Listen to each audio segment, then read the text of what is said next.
Hey, hey, hey. It's Filter Free Friday, y'all. Listen, I am so glad y'all here. I don't know if you had an opportunity to watch the Democratic National Convention this week. I was hoping that there would be like a Beyonce sighting or maybe a Taylor Swift or something. Many of you know that I go to bed really early and yeah, everything was happening much after my bedtime. So oftentimes I was watching things like the next day. And so I was really hoping that I was gonna get to see something that was like Beyonce and child, that didn't happen.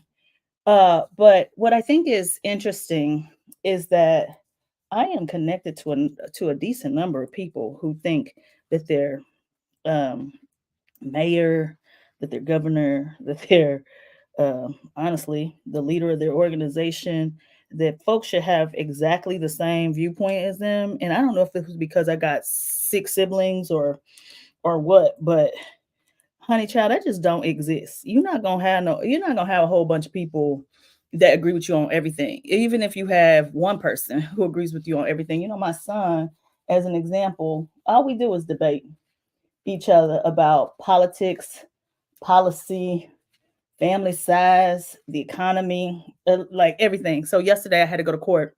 I don't know if how many of you know that in 2020 somebody was stealing my mail from my mailbox, and so I was having, because it was COVID and everything was shut down. All of my mail was being delivered to the house, including like clients' payments for their invoices. And there was this car that was driving slowly in the neighborhood, and like I said, I'm always go to bed early, so I didn't see any of this.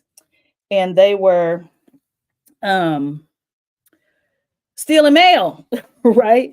And just so happened, I guess the police were around, which is fascinating because I don't really be seeing the police around here. And the police started following them, and then the people took off. Well, long story short, they had my mail in their car, and it was mail that was worth more than the felony amount. So the lady, I don't know if somebody else was involved, but the lady got charged with the felony, right? And yesterday, we finally went to court about this thing, and I had to give my little victim impact statement. Now, what's interesting is that I felt really bad for her because she has been, I guess, not able to post her $5,000 bond. So she's been in jail for 4 years. But again, this is a felony, and the prosecutor is seeking like 5 years for it. And she has a case in Jackson County too. I live in Platte. So at any rate, I'm feeling guilty. So now I don't want to read my statement. And my statement is just the facts, right? I'm not saying anything about her. I'm just saying what the impact was on me and my employees at the time, as I'm trying to make payroll when everything shut down and everything shut down. So the woman from the prosecutor's office is like, hey, it's her lawyer's job to make her look good. Just read your statement if you want. If you don't want to, don't. So I read my little statement and walked out. But I get home and I'm telling Khalid about this. And Khalid's immediate reaction is like, what? The only reason you even know what happened is because the police caught her. If the police didn't catch her, you would have been spending months, well, certainly weeks, trying to run down your cash. And she had another case somewhere else. And it just reminded me that sometimes, like, I'm not an abolitionist about policing or anything like that, but I do feel like, if people have what they need, they don't usually steal. um I feel that, right? And I think that in societies where people are educated, they have food, they have housing, they're mentally well, like, you don't see people doing a whole bunch of little petty crimes. Like, poverty does something to the brain, and we have all these little ethics questions about this kind of stuff. Anyway, I don't agree with my son on stuff. But some things that I just think are fascinating about how people are approaching the election season is that they expect, and my son is one of my favorite people, y'all. And folks are like expecting that somebody who you don't even know is going to share your policy positions on everything, and that's just not going to happen, right? And when I think about being a scientist, a chemical engineer, and my focus was on environmental sustainability, y'all, we have to do something about the climate. It's my perspective. Maybe you're not a scientist, but oil and gas is not renewable. We're going to run out at some point. And to think only about yourself and the time that you're alive and not care about the next generation of people and whether or not they have enough oil and gas or some alternative source of energy is fascinating to me. And I think we need to work that out. I remember when chlorofluorocarbons or CFCs were creating this huge hole in the ozone layer. And at that time, it was like hot. We were worried about what that was going to do to all of us. And we needed legislation to make it so that you just couldn't have CFCs and stuff. We used to have it in hairspray. Every aerosol used to have CFCs. Now, no aerosols have CFCs. You probably don't have an air conditioner that's usually using traditional old Freon in the way that you know about it, because we needed to repair the ozone layer. And we did, because scientists were involved. And I believe we can do the same thing about what's happening with climate. And I've only been talking about this for 30 years. But what would it look like if we actually started right now to try to fix this for the next 30 years? I feel the same way about a woman's right to choose. Like one of my friends from college, she had 3 babies or so and was pregnant with her 4th, and things weren't going right. And they needed to do a D&C. She lived in a state where abortions were illegal. And the doctors did not want to do it. They told her she had to deliver the baby, even though the baby wasn't viable. And she ended up getting sepsis and almost died.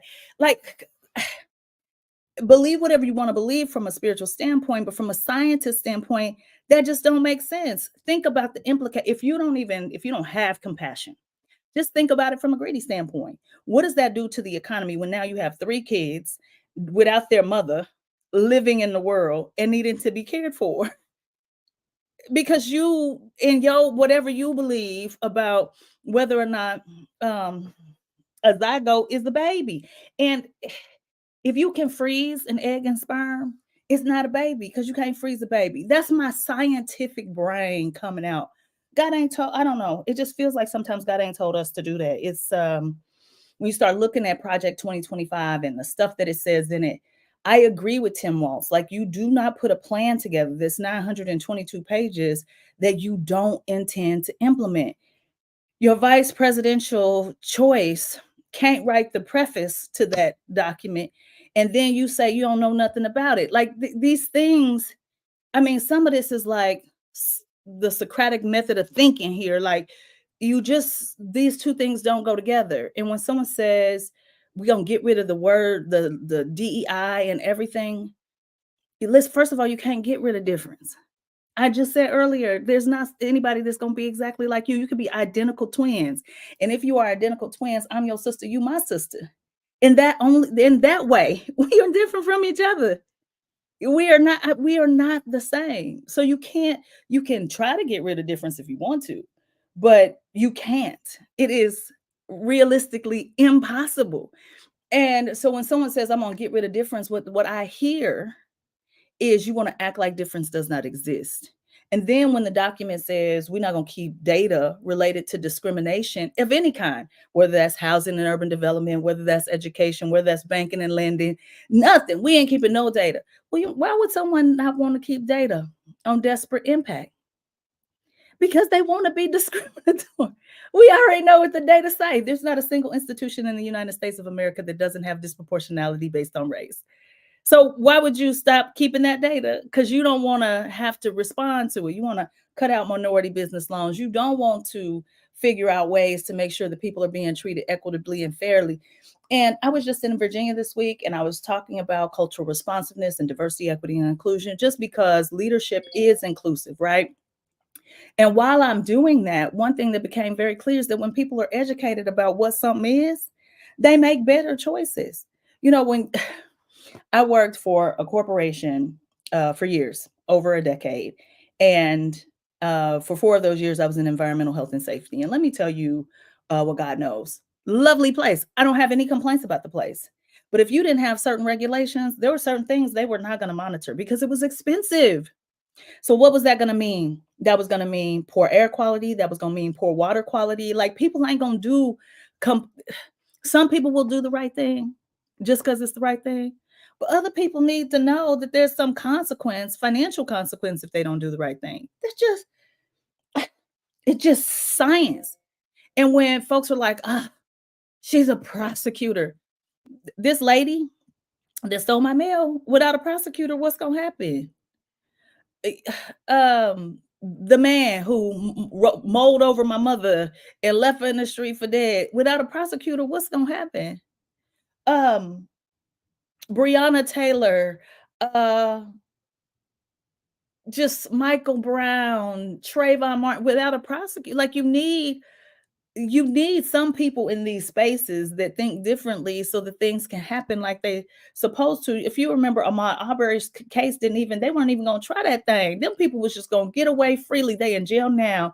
They done searched for this man, chased him down, murdered him in the streets, and when nothing gonna, they was running freely because who the prosecutor was.